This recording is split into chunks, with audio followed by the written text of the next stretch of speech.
नमस्कार साथियों, मैं हूं संजय नामदेव और आपका हमारे चैनल पर बहुत बहुत स्वागत है। मैं आपको कक्षा 10वीं गणित जो एनसीईआरटी की हमारी बुक है उसकी प्रश्नावली 1.2 के प्रश्नों को हल करवा रहा हूं, जिन्हें आपको बहुत ध्यान से समझना है। साथ ही अगर यदि आप हमारे चैनल पर नए हैं तो हमारे चैनल को सब्सक्राइब कीजिए, लाइक कीजिए और बने रहिए चैनल पर, देखते रहिए। आपका प्रश्न है, निम्नलिखित संख्याओं को अभाज्य गुणनखंडों के गुणनफल के रूप में व्यक्त कीजिए। और पहला हमारा प्रश्न है 140।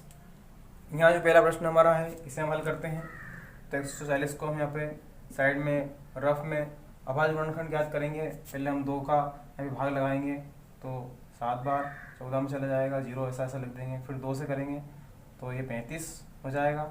फिर अब हम 5 से हल करेंगे इसे तो 7 और 7 से हल करेंगे तो ये हम छोटी क्लास में जो है पढ़ चुके हैं, देख चुके हैं। इस प्रकार से 140 जो है उसके बाद गुणनखंड हो जाएंगे 2 गुणित 2 गुणित 5 गुणित 7। ये हमारा इसका आंसर हो जाएगा।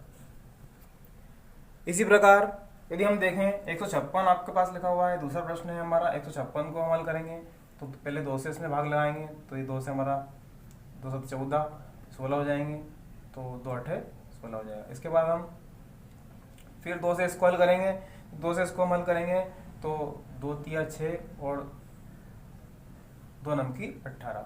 अब 3 से हल करेंगे तो 3 से एक बार और 3 3 9। फिर हम 13 से हल करेंगे इसको, 13 से एक बार। इस प्रकार 156 के जो अभाज्य गुणनखंड होंगे वो हो जाएंगे 2 गुणित 2 गुणित 3 गुणित 13। इसी प्रकार हम और भी प्रश्न हल करेंगे। अब इसी प्रकार 3825 का अभाज्य गुणनखंड आप देख रहे हैं। 3825 को हमने 3 से हल किया है तो 3 से एक बार, फिर 8 को 2 बार हम करेंगे। 3 2 6, यहाँ पे 22 हो जाएगा। 3 7 21 15 हो जाएगा तो 3 5 15। इसी प्रकार इसको हमने हल किया है अभाज्य गुणनखंड के रूप में।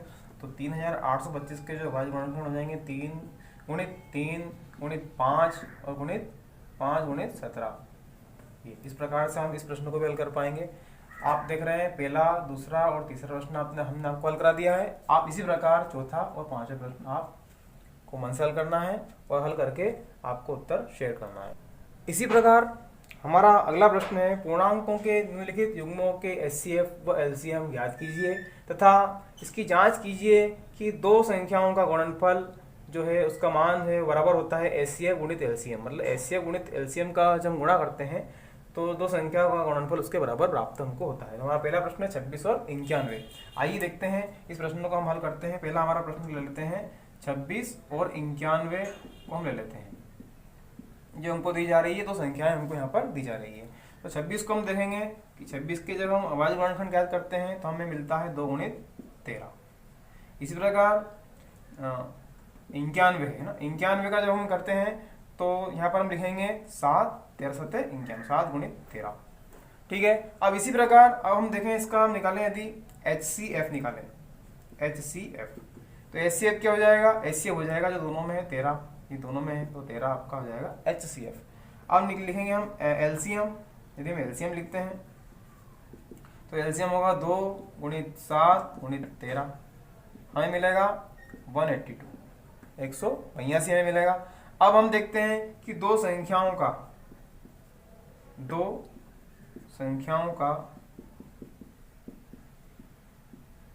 गुणनफल, जो गुणनफल है वो क्या होगा? 26 गुणित 91। और 26 का जब 91 में हम गुणा करेंगे तो हमें मिलेगा 2366।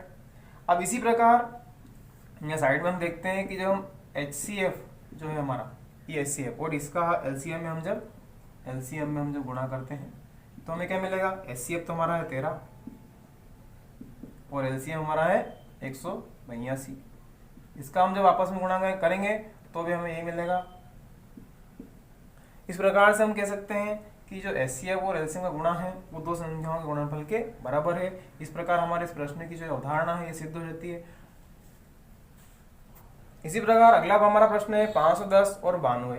तो हम पहले 510 के अभाज्य गुणनखंड ज्ञात करेंगे। इसको आप रफ पेज पे जाकर के ज्ञात करेंगे तो आपको मिलेगा 2 गुणित 3 गुणित 5 गुणित 17।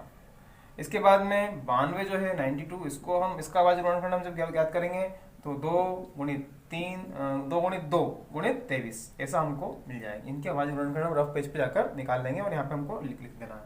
फिर हम इसका HCF निकालें यदि, तो HCF जो दोनों में हो, तो यहाँ पे देखिए आप 2 दोनों में है, तो इसका HCF केवल क्या आएगा, 2 आ जाएगा। जबकि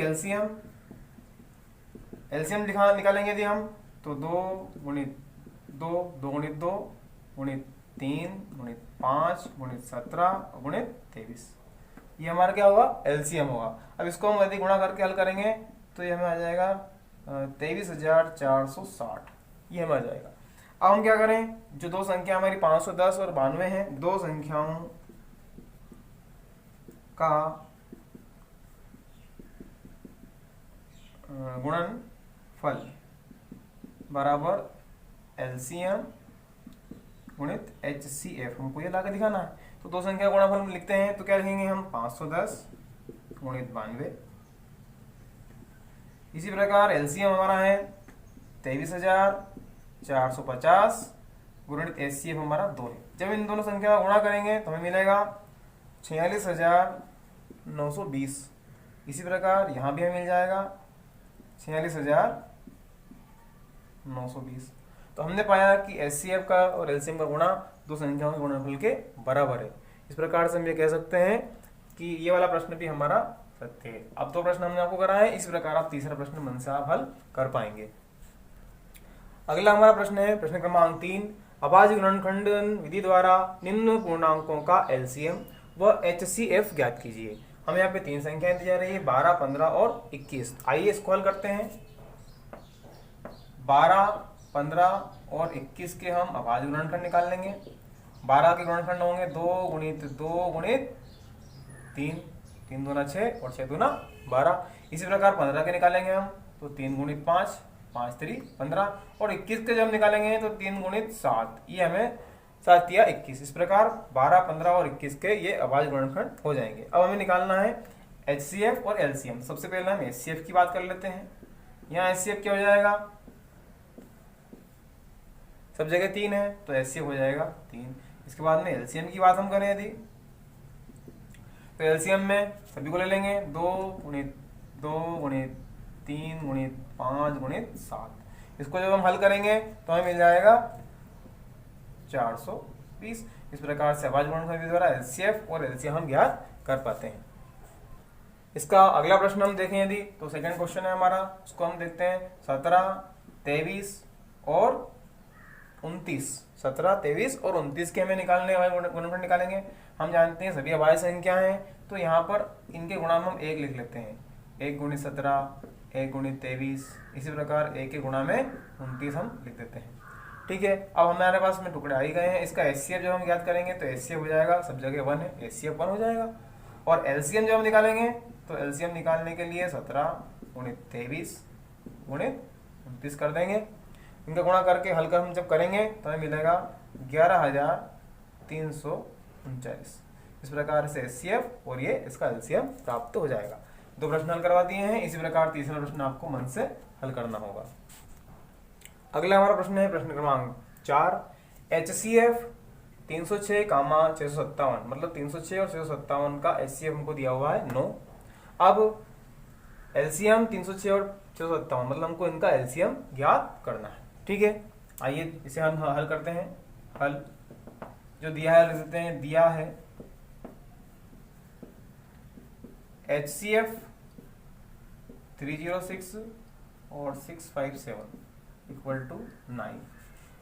और क्या ज्ञात करना है, तो ज्ञात करना है LCM 306 और 657 का हमें क्वेश्चन मार्क है, ये ज्ञात करना है। हम सूत्र के रूप में जानते हैं, जो कि सूत्र है HCF इंटू LCM बराबर दो संख्याओं का गुणनफल, ये होता है। अब जो हमें ज्ञात करना है, LCM ज्ञात करना है, इस LCM को हम LHS में रख लेते हैं। तो LCM बराबर हो जाएगा दो संख्याओं का गुणनफल और इसके बटे में ये HCF आ जाएगा। अब हम क्या करेंगे, दो संख्या का गुणनफल, मतलब पहली संख्या तो हमारी 306 है, उसमें गुणांक को करना है 657 से, और बटे में हमारा SCF है और वो हमको दिया हुआ है 9।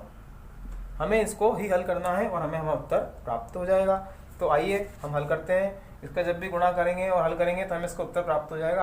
आप मन से गुणा करके और देखेंगे, मैं यहाँ डायरेक्ट उत्तर लिख रहा हूँ 22,338। ये हमें इसका उत्तर प्राप्त हो जाएगा। इस प्रकार हमारा प्रश्न हल हो जाएगा। तो आपने देखा साथियों, हमने इस प्रकार आपको पहला प्रश्न, दूसरा, तीसरा, चौथा 4 प्रश्न हल करवाए हैं। आज के इस भाग में इतना ही, और अगले भाग में हम शेष प्रश्नों को इस प्रश्नावली हल करवाएंगे। इसलिए आप देखते रहिए और बने रहिए। और आपको जो भी समस्याएं हो तो आप कमेंट बॉक्स में लिखिए, और जो भी आपको होमवर्क दिया जा रहा है इनको जरूर आप हल करने का प्रयास कीजिए। साथ में चलते रहिए। आपको छोटे छोटे सूत्रों की आवश्यकता होगी, पुराने ज्ञान की आवश्यकता होगी,